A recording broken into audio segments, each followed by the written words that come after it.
Hello student. अब हम यहाँ पे कुछ इंपॉर्टेंट टॉपिक्स डिस्कस करेंगे, जैसे क्रेडिट वर्दिनेस ऑफ बोरोवर्स क्या होती है, पर्पस ऑफ लोन क्या होगा, सोर्स ऑफ रिपेमेंट क्या होगा, कैश फ्लोज क्या है, कोलैटरल्स क्या होती है। ये सारी चीजों को हम एक एक करके समझेंगे। तो चलिए शुरू करते हैं। सबसे पहले बात करेंगे हम क्रेडिट वर्दिनेस ऑफ बोरोवर्स की। तो इसका क्या मतलब होता है? देखिए, क्रेडिट वर्दिनेस क्या रिफर करता है कि जो बोरोवर है, जो लोन ले रहा है, उसकी एबिलिटी और उसकी विलिंगनेस कैसी है उस लोन को रीपे करने के विद इंटरेस्ट, और उस टाइम फ्रेम में, जिस टाइम फ्रेम के लिए उसको लोन प्रोवाइड किया गया, उस टाइम फ्रेम के अंदर।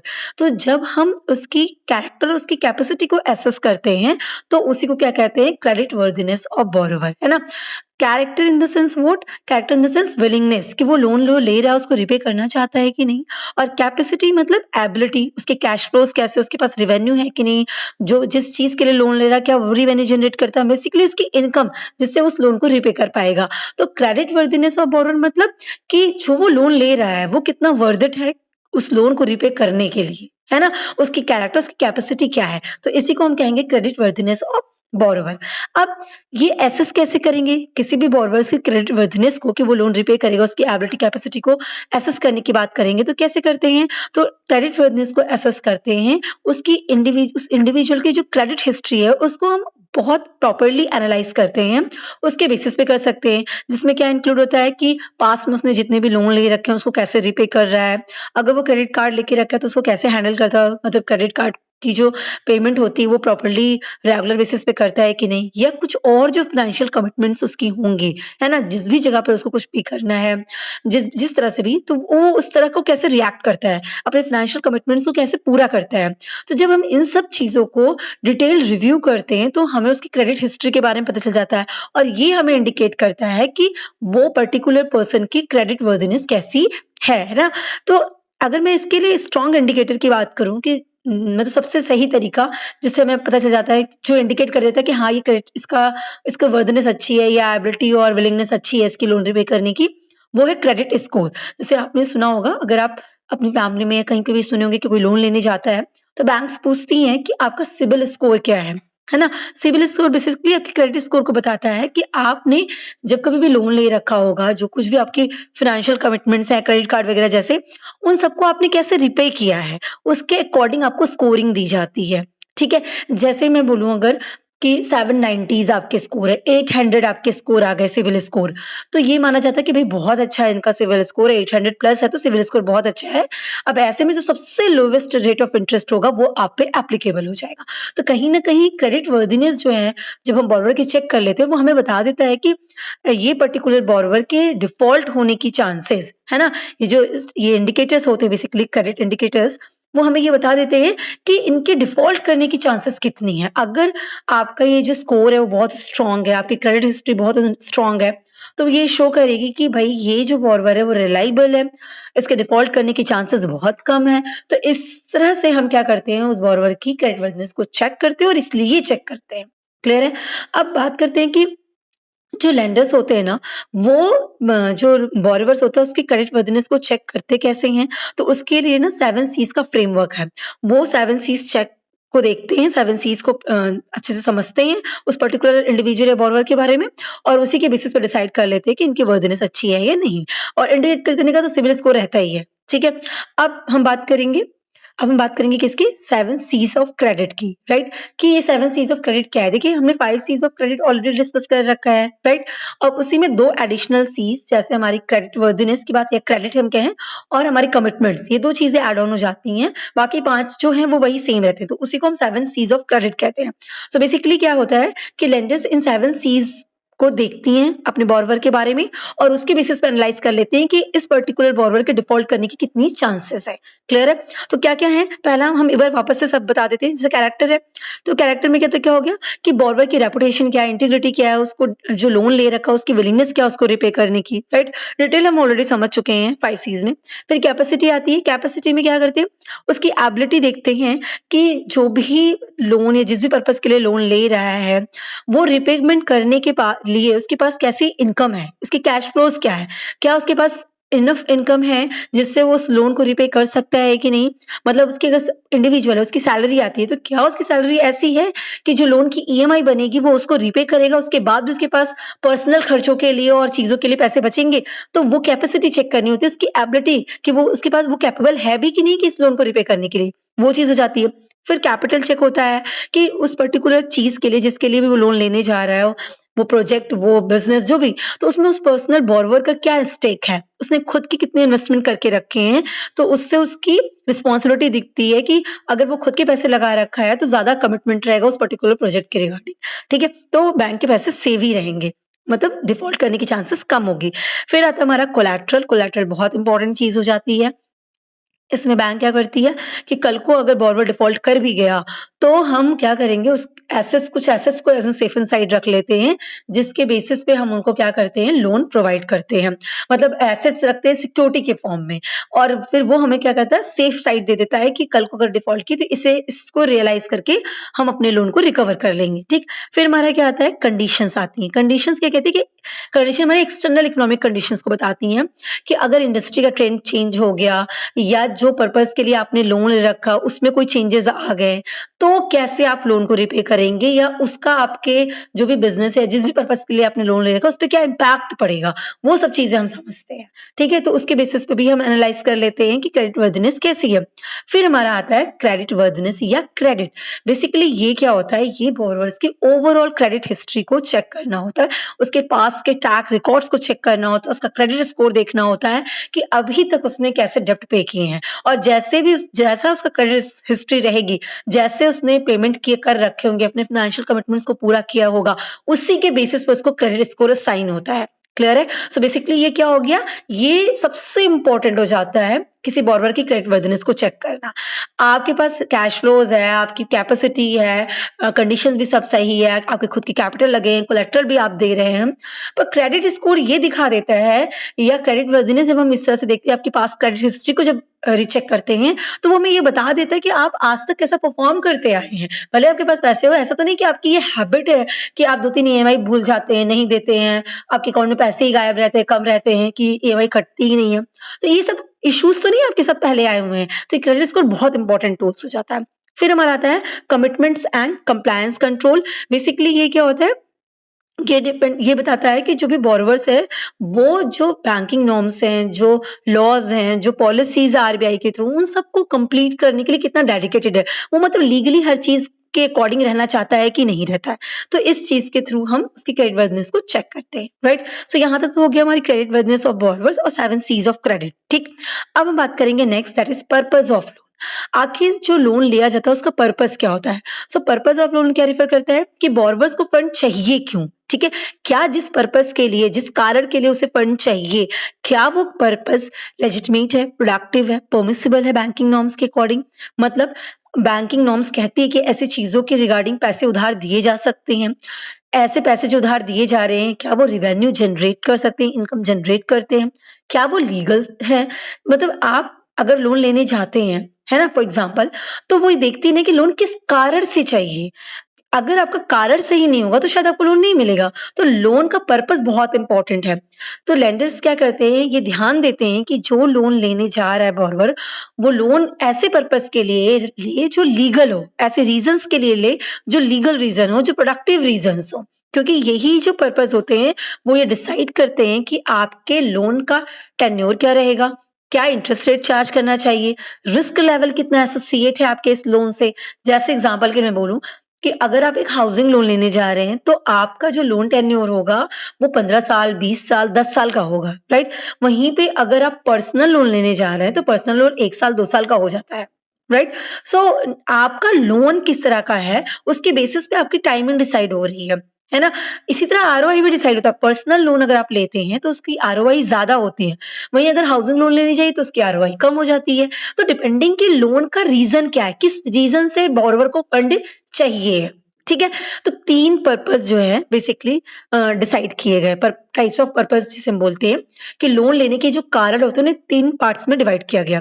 पहला हो गया प्रोडक्टिव पर्पस, जो कहता है कि आप जिस भी पर्पस के लिए लोन ले रहे हैं, आपके लोन लेने का जो रीजन है वो प्रोडक्टिव है, मतलब वो रेवेन्यू जनरेट करने वाला है। जैसे बिज़नेस पर्सन जो होते हैं वो वर्किंग कैपिटल लोन लेते हैं, मतलब सीसी कैश क्रेडिट लोन लेते हैं। तो बट ऑब्वियस सी बात है, जब वो कैश क्रेडिट लोन ले रहे हैं तो बिज़नेस करेंगे, उन वर्किंग कैपिटल से वो अपना बिज़नेस रन कराएँगे और उनको प्रॉफिट होगा, है ना? रेवेन्यू जनरेट होगी, तो वो उससे हमारा लोन रीपे करेंगे। तो ये प्रोडक्टिव पर्पज़ के लिए लोन हो गया। इसी तरह से एक्सपेंशन आप करना चाहते हैं, नई प्रोडक्ट लाइन ओपन करना चाहते हैं, नया ब्रांच ओपन करना चाहते हैं, आप अपने बिज़नेस को एक्सपैंड करना चाहते हैं, इस पर्पज़ से लोन लेते हैं। तो ये भी प्रोडक्टिव पर्पज़ है, क्योंकि अगर आप एक्सपैंड करेंगे तो उससे रेवेन्यू जनरेट होगी और लोन रीपे हो सकता है। इसी तरह कैपेक्स मतलब कैपिटल एक्सपेंडिचर पर्पज़ के लिए भी लोन लिया जाता है। वो भी प्रोडक्टिव है, जैसे आप मशीनरी परचेज़ करें, मशीनरी परचेज़ करेंगे तो बट ऑब्वियस सी बात है, प्रोडक्शन ज़्यादा होगा तो इनकम इंक्रीज़ करेगी, ठीक है? या आप मर्जर एक्विजिशन करना चाहते हैं, ठीक है? टेक ओवर करना चाह रहे हैं किसी दूसरी फर्म में, दूसरी कंपनी को, तो वो भी क्या हो जाता है, आपका प्रोडक्टिव पर्पज़ हो जाता है। जैसे उसी के रिगार्डिंग आता है एक्विजिशन फाइनेंसिंग, एक्विजिशन फंडिंग, कि एक्वायर करने के लिए बैंक आपको फंड देगी। तो ये सारे प्रोडक्टिव पर्पसेस कहलाते हैं। फिर दूसरा जो आता है हमारा, आता है पर्सनल पर्पस। पर्सनल पर्पस क्या होता है? जैसे कि आप एजुकेशन लोन लेने जा रहे हैं, आप हाउसिंग लोन लेने जा रहे हैं, आप व्हीकल लोन लेने जा रहे हैं, ये मेरा पर्सनल रीजन है, पर्सनल पर्पस के लिए, अपने पर्सनल यूज के लिए आप लोन ले रहे हैं, तो उसको हम पर्सनल पर्पस कहते हैं। फिर हमारा आता है नॉन परमिसिबल पर्पस। कुछ ऐसे भी रीजंस हैं, कुछ जिसके लिए आपको परमिशन नहीं मिलेगी कि बैंक आपको लोन प्रोवाइड करे। जैसे आप गैम्बलिंग करना चाहते हैं, स्टॉक मार्केट में स्पेकुलेटिव ट्रेडिंग करना चाहते हैं, आप कोई इल्लीगल एक्टिविटीज करना चाहते हैं, उसके लिए फंड चाह रहे हैं बैंक से। सो ये सब आपको परमिट नहीं है, बैंक इस तरह की चीजों के लिए लोन नहीं देगी। सो पर्पस ऑफ लोन बहुत इंपॉर्टेंट है, क्योंकि इसी के बेसिस पे सबसे इंपॉर्टेंट जो चीजें, लोन स्ट्रक्चर है ना, कि आपका टेन्योर क्या रहेगा, इंटरेस्ट रेट क्या रहेगा, ये रिस्क कितना है, ये सब बातें डिसाइड हो जाती है। तो पर्पस ऑफ लोन हमेशा प्रोडक्टिव होना चाहिए, लीगल होना चाहिए, परमिसिबल बाय बैंकिंग नॉर्म्स होना चाहिए। ये बात क्लियर होगी? सो अब हम नेक्स्ट बात करेंगे, that is source of repayment. Source of repayment मतलब क्या हो गया? देखिए, रीपेमेंट रीपेमेंट मतलब आपको क्या करना है, रीपेमेंट ऑफ लोन या रीपेमेंट ऑफ क्रेडिट की बात करूं तो इसका मतलब होता है कि जो भी लोन आपने ले रखा है उसको सेटल करना है, उसको पे ऑफ करना है, ठीक है? सोर्सेज ऑफ रीपेमेंट का क्या मतलब हो गया? इसका मतलब हो गया कि बोरोवर ने जो लोन ले रखा है उसको रीपे करने के लिए उसके पास इनकम की क्या स्ट्रीम है, क्या सोर्सेज है ना? वो क्या एसेट्स है जिनके बेसिस पे वो लोन को क्या कर पाएगा, रीपे कर पाएगा। वो जो ईएमआईज है, जो शेड्यूल्ड पेमेंट है, प्रिंसिपल और इंटरेस्ट को मिला के, वो उसको कैसे पे करेगा, मतलब अपने प्रिंसिपल अमाउंट्स को, अपने इंटरेस्ट को, उसको पे करने के लिए क्या इनकम के सोर्सेज है, इस चीज को ही हम क्या कहते हैं, सोर्स ऑफ रीपेमेंट कहते हैं। So basically source of repayment क्या आइडेंटिफाई करता है कि बोरोवर कैश कहां से जनरेट करेगा अपने लोन को रीपे करने के लिए, अपने डेब्ट को क्लियर करने के लिए। क्लियर है? That is source of repayment. तो जो लेंडर्स होते हैं वो दो सोर्सेज में रीपेमेंट को डिसाइड करते हैं, उसको डिवाइड कर देते हैं। एक वो कहते हैं, एक तो हमारा प्राइमरी सोर्स हमें देखना होगा, that is our cash flows, कि जो भी पर्सन लोन लेने जा रहा है उसको कैश फ्लोज आते कहाँ से, उसको इनकम आती कहाँ से, ठीक है? तो वो प्राइमरी सोर्स हो गया, क्योंकि वो जो जहां से भी इनकम उसको जनरेट होती होगी उसी से वो पेमेंट करेगा अपने लोन के प्रिंसिपल अमाउंट को या इंटरेस्ट को, राइट? दूसरा आता है हमारा secondary source, that is our collaterals, है ना? कि अगर प्राइमरी डिफॉल्ट हुआ, प्राइमरी सोर्स से पैसे रिकवर नहीं हो पाए, लोन रिपे नहीं हो पाया, तो जो दूसरा सोर्स रिपेमेंट के लिए बचेगा वो होगा हमारा कोलैटरल, ठीक है? तो हम एक एक करके इन दोनों सोर्सेस को समझेंगे। सबसे पहले बात करेंगे हम कैश फ्लोज के बारे में। देखिए, कैश फ्लोज बेसिकली क्या हो गया, हमारा प्राइमरी सोर्स हो गया लोन को रिपे करने का, राइट? तो ये प्राइमरी सोर्स ऑफ रिपेमेंट है। क्लियर है? यहाँ पे क्या होता है, ये चीज डिपेंड करती है कि सोर्स ऑफ प्राइमरी सोर्स जो आपका जो कैश फ्लो होने वाला है वो क्या होगा, वो डिपेंड करता है आपके बोरोवर्स के टाइप्स पे। क्लियर है? जैसे अगर आप एक इंडिविजुअल है तो इंडिविजुअल्स ने मान लीजिए पर्सनल लोन ले रखा है, ऑटो लोन रखा है, होम लोन ले रखा है, इस तरह कोई भी लोन ले रखा है, तो उसका प्राइमरी सोर्स जो रिपे करने का होगा वो कैसा होना चाहिए, एक ऐसी इनकम होनी चाहिए जो स्टेबल हो और कैसी हो, हमेशा होने वाली इनकम हो। जैसे कि आपकी सैलरी हो गई, आपके वेजेस हो गए, रेंटल इनकम्स हो गई, प्रोफेशनल इनकम हो गई, है ना? बहुत सारे लोग दो चार घर ले लेते हैं और उसको रेंट पे उठा देते हैं और रेंट से उनको अच्छी खासी रेवेन्यू जनरेट होती है, तो उससे भी वो अपने लोन को रिपे कर सकते हैं। सो आपकी रेगुलर ऑनगोइंग पर्सनल इनकम होनी चाहिए, रेगुलर इनकम होनी चाहिए और एक स्टेबल इनकम होनी चाहिए कि फिक्स हो कि भाई इतना पैसा तो आएगा ही आएगा, तभी बैंक डिसाइड कर पाती कि इससे इतना हमारी ईएमआई पे कर पाएंगे, है ना? तो इंडिविजुअल के लिए जो प्राइमरी सोर्स हो गई वो क्या हो गई, उनकी प्रोफेशनल इनकम, डॉक्टर वगैरह हो गए, एडवोकेट्स वगैरह हो गए, आर्किटेक्ट वगैरह हो गए, सीए वगैरह हो गए, उनकी प्रोफेशनल इनकम जनरेट होती है, उससे करेंगे, या रेंटल या सैलरी या वेजेस इससे करेंगे। क्लियर हो गया? वहीं अगर आप एक बिजनेस पर्सन है तो क्या होगा? सो बिजनेस जो होते हैं वो जनरली अपने लोन्स को रिपे कैसे करते हैं? जब वो बिजनेस कर रहे होते हैं, उस ऑपरेशन से, उनके ऑनगोइंग ऑपरेशन से, जिस पर्पस जो भी उनका बिजनेस होता है, उससे जो कैश फ्लो जनरेट होता है, उससे अपना लोन रिपे करते हैं, राइट? जैसे कि वो जो सेल करेंगे, उससे जो प्रॉफिट आएगा, इन सब से वो क्या करते हैं? अपने लोन को रिपे करते हैं। तो प्राइमरी सोर्स क्या हो गया? मतलब कैश फ्लो क्या हो रहा है? कहाँ से पैसा आएंगे जिससे लोन रिपे होगा? तो वो बोरोवर के टाइप्स पर डिपेंड करता है कि वो इंडिविजुअल है कि बिजनेस पर्सन है, किस तरह का पर्सन है। वो रियल एस्टेट का है तो वो कैसे करेगा? रियल एस्टेट वाले किस तरह से एक प्रॉपर्टी को सेल करेंगे और उससे रेवेन्यू जनरेट होगी, उससे रिपे करेंगे। तो डिपेंडिंग कि किस तरह से आपका किस नेचर के आप बोरोवर हो, उस हिसाब से आपकी कैश फ्लोज होती हैं। यहाँ तो बात समझ में आ गई। अब यहाँ पे सबसे इंपॉर्टेंट चीज है जो याद रखना चाहिए, जो बैंक देखती हैं, वो है डेब्ट सर्विस कवरेज रेशियो। और डेब्ट सर्विस कवरेज रेशियो जो होता है, कहा जाता है कि हमेशा 1.25 से ज्यादा ही होना चाहिए, क्योंकि ये क्या डिनोट करता है कि आपकी इनकम इतनी है कि आप इंटरेस्ट और प्रिंसिपल को रिपे कर पाए। जैसे एग्जांपल के लिए देखिए, डेब्ट सर्विस कवरेज रेशियो मतलब कि आपकी जो भी रेवेन्यूज है उस पर डेब्ट कितना कवर कर रहा है। सो ये रेशियो भी ध्यान रखना बहुत इंपॉर्टेंट होता है प्राइमरी सोर्स के लिए या कैश फ्लोज के लिए। यहाँ तो बात समझ में आ गई। अब हम क्या करेंगे? अब हम नेक्स्ट बात करेंगे, दैट इज आवर कोलैटरल, मतलब सेकेंडरी सोर्सेस क्या होंगे। ठीक है, तो देखिए, जब प्राइमरी सोर्स से हमको पेमेंट नहीं मिलती है, वो इनसफिशिएंट रहती है, तो उस केस में जो लेंडर्स होते हैं वो सेकेंडरी सोर्स के पास जाते हैं। बेसिकली ये ना फॉल बैक प्लान होता है कि कल को अगर हमारा पैसा नहीं आया जैसा हमने सोचा था, जिस रिवेन्यू से हमने पैसा सोचा था उससे हमारा लोन रिपे नहीं हो पाया, तब बैंक क्या कहेगी, या जिसने भी आपको फाइनेंशियल इंस्टीट्यूशन ने लोन प्रोवाइड किया है वो क्या करेगी? अपने सेकेंड ऑप्शन की तरफ जाएगी, जो सिक्योरिटीज आपसे ले रखी है उसको सेल करके वो रिवेन्यू जनरेट करके अपना लोन रिपे करती है। Is it clear? So collaterals की अगर हम बात करें तो कोलैटरल्स में एसेट्स इंक्लूड होते हैं, जैसे आप रियल एस्टेट हो गया, इक्विपमेंट्स हो गए, अकाउंट रिसीवेबल्स हो गए, इन्वेंट्रीज हो गए। आप जिस तरह का लोन लेते हैं ना, उस तरह की सिक्योरिटीज रखी जाती है। जैसे आप हाउसिंग लोन लेंगे तो हाउसिंग लोन की केस में आपने जो प्रॉपर्टी परचेज की है वो एज अ कोलैटरल रख ली जाती है। ठीक है, आप रिपे नहीं कर पाए तो उस प्रॉपर्टी को रीसेल करके बैंक अपना लोन रिकवर कर लेगा, राइट? अगर आप कैश क्रेडिट लोन लेते हैं तो जो आपके जो वर्किंग कैपिटल, जो आपकी इन्वेंट्री है ना, स्टॉक्स, उसको रख दिया जाता है ना? इसीलिए स्टॉक स्टेटमेंट हर बार मांगाया जाता है, उसके बेसिस पे लोन ले लिया जाता है। इसी तरीके से अकाउंट रिसीवेबल्स होते हैं जिनसे आपको पेमेंट रिसीव होनी है, उसको एज अ कोलेक्टर रख लेते हैं बिजनेस लोन्स में। आपके इक्विपमेंट्स को रखा जाता है ना? तो जिस तरह का आप जैसे व्हीकल लोन आप ले रहे हैं तो व्हीकल्स को रख लिया जाता है, सिक्योरिटीज को रखा जाता है। तो बहुत तरह के एसेट्स इसमें इंक्लूड होते हैं, जिसपे आपके क्या होते हैं, बैंक क्या करती है, उनको सीज कर देती है, मतलब अपने पास रख लेती है, और कल को अगर बॉरोवर डिफॉल्ट करता है, लोन रिपे नहीं कर पाता है, तो जो आपकी लोन प्रोवाइडर है वो उसी से रिकवर कर लेती है, उसको सेल करके रिकवर कर लेती है। Is it? So basically collaterals क्या कर देते हैं, कोलैटरल्स जो लोन प्रोवाइडर होते हैं ना, उनके रिस्क को बहुत लोअर कर देते हैं, बहुत रिड्यूस कर देते हैं, क्योंकि उनको ये पता होता है कि कल को अगर रिपेमेंट नहीं हुआ तो मेरे पास एक सेफ एंड साइड एसेट्स है जिसको सेल करके हम लोन की रिकवरी कर सकते हैं। ठीक है, तो कोलैटरल्स अगर अच्छे होते हैं ना, तो आपको लोन के टर्म्स एंड कंडीशंस भी आपके फेवर में होते हैं। बीइंग एन बोरोवर अगर मैं बात करूं, तो अगर आप कोलैटरल अच्छा रख रहे हैं तो आपके फेवर्स में आपके लोन के टर्म्स एंड कंडीशन होंगे, मतलब जैसे कि आपके जो आरओआई लगेंगे, है ना, या लोन का अमाउंट आप बहुत ज्यादा आप रख रहे हैं, बहुत ज्यादा अमाउंट के कोलेट्रल रख रहे हैं, तो उस हिसाब से आपको लोन के अमाउंट भी ज्यादा मिल जाएंगे। तो ये सब चीजें फेवर में चली जाती हैं बोरोवर के।